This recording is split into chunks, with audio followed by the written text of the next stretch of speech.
You are watching yet another episode of Eric Lima Shenanigans of 1977. It's Wednesday, Friday, or Saturday, and you know what those days mean. It's time for another AEW Event Center report for either Dynamite, Rampage, or Collision. And now, here is the host of the AEW Event Center Wrestling Report, New Bedford's version of Tony Schiavone, Eric M. Lima.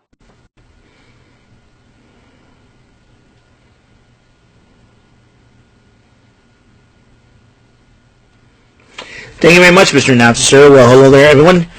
Welcome to yet another episode of Eric Lima Shenanigans 1977.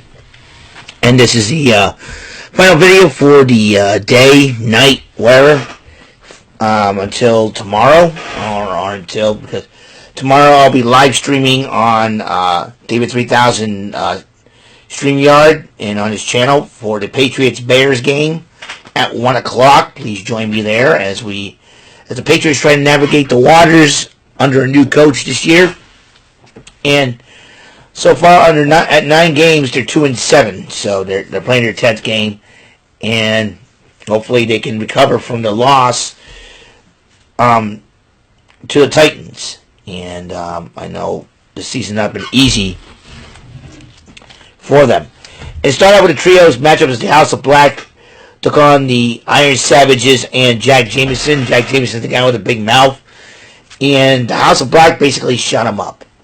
FTR comes down afterwards, addresses the House of Black as they face each other in one of 4 matches to decide a fatal 4-way challenger for the AEW Tag Team Champions. And that will be the Private Party. And Leo Rush addresses what's been going on in AEW. And he decided to keep the card that MVP gave him. And he's thinking about joining the Hurt Syndicate. As you know, reuniting with him and Bobby Lashley. And he decided to prove himself by calling out Swerve Strickland. And at AEW Dynamite, that match is going to happen. So, before Strickland takes on Bobby Lashley at Full Gear. So that's going to be an interesting matchup between two quick and high-flying athletes in Strickland and Rush. And a fatal 4-way Full Gear 4-way contenders match qualifier. Top Flight against the Outrunners. And the Private Party came out to watch the match from the ring entrance. And FTR is watching in the back. And in an upset victory, the Outrunners defeated Top Flight in a good matchup. Could have gone either way. And so the Outrunners will be one of 3 teams to challenge Private Party. And the Acclaimed addressed the La Facción Ingobernables as they face them in a matchup in a 4-way contenders matchup for a spot at Full Gear. But the Hurt Syndicate interrupted them and said, hey, you guys were a good team and all, but, you know, well, we're better, you can join us. And Anthony Bowen says he's not interested, but MVP looks at Max Caster and says, you still have my card. And he goes, yeah, and he walks away. And Bobby Lashley says, I should have punched him in the mouth. Well, we'll see what happens. That's Bobby Lashley for you. Roderick Strong went one-on-one with the Beast Mortos. And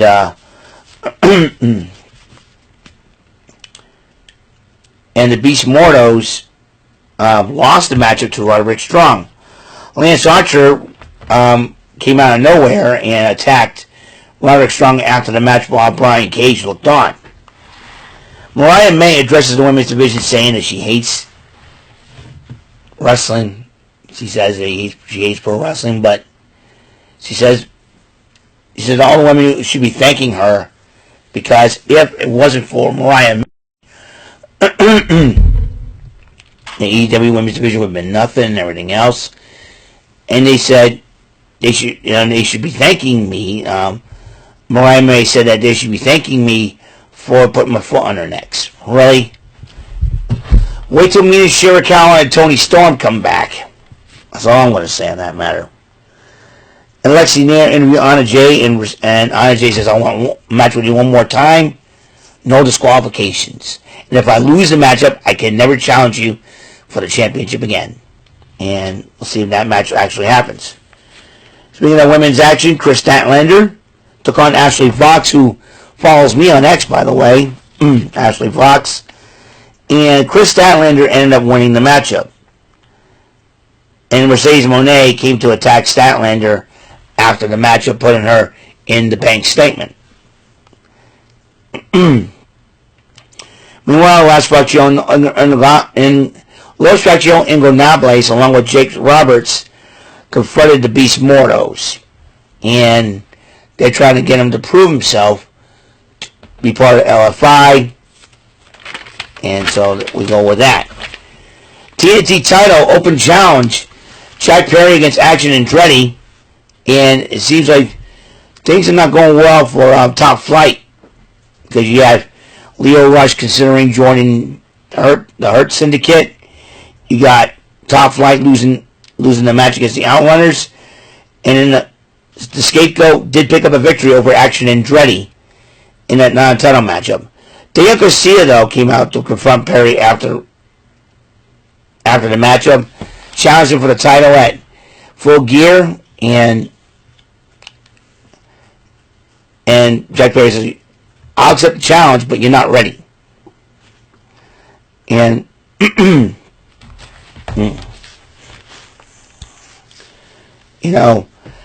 Julia Hart is making her return to AEW after an injury, and they had the whole cheerleader thing, and he had her darker side piercing that cheerleader, and then she woke up like she's from a nightmare. So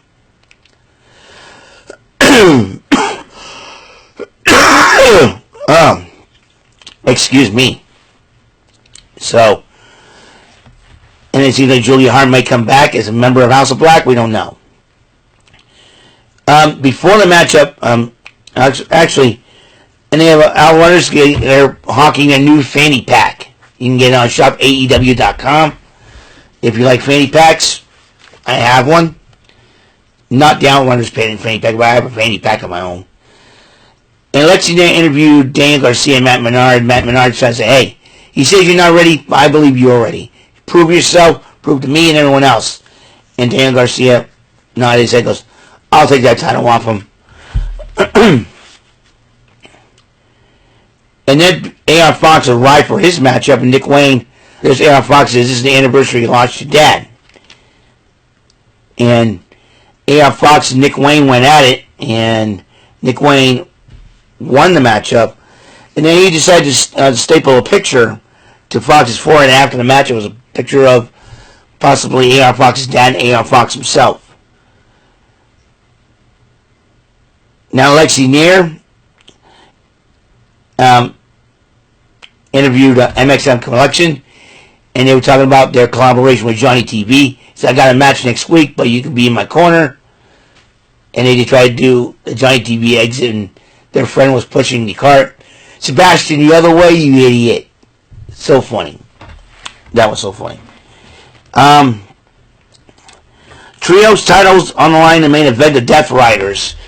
Pac, Claudio Castagnoli, and Wheeler Yuta defending it against the conglomerations Mark Briscoe, Kyle O'Reilly, and Tomohiro Ishii. During the matchup, Jon Moxley and Marina Shafir arrive, and then Orange Cassidy tries to even things up, but to no avail, as the Death Riders will keep the titles. They retain the titles over the conglomeration. And then, after Superman punching Wheeler Yuta, Orange Cassidy set off a brawl between both teams. Rocky Romero gets involved, and this is after the matchup. And now the Death Riders are going to be targeted. Definitely. So, who's going to knock out Death Riders for those trios titles? We shall soon see. That's all the time we have on the show. Episode number 1804 of Eric Lima Shenanigans 1977. And, like I said, this coming week's going to be a little different on the scheduling side for work, because I'm having Saturday off. So, I will see you guys later. You guys have a wonderful day, and have a blessed night. And until next episode comes rolling around, Mr. Announcer, take us home.